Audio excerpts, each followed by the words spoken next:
एक छोटे से गांव में एक आदमी था जिसका नाम नूर था। नूर बहुत समझदार और सबसे मिलनसार था, लेकिन वो कभी अपनी आखिरत की तैयारी पर नहीं सोचता था।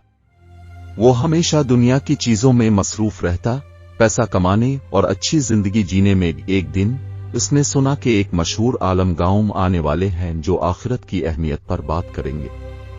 नूर ने सोचा, मैं तो वही सुनने जावेगा, लेकिन मुझे तो अभी और काम करना है। आलम ने जब बात शुरू की तो उन्होंने कहा, दुनिया एक ऐसे दरख्त की तरह है जिसका फल सिर्फ एक बार मिलता है। आखिरत इस फल का मजा है, लेकिन इसके लिए तैयारी जरूरी है।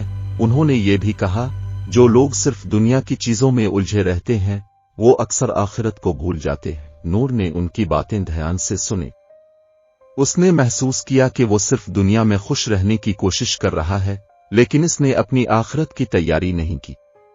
उसने सोचा, आखिरत तो मुस्तकिल है और उसकी तैयारी की जरूरत है। इस दिन के बाद नूर ने अपनी जिंदगी में तब्दीली लाने का फैसला किया।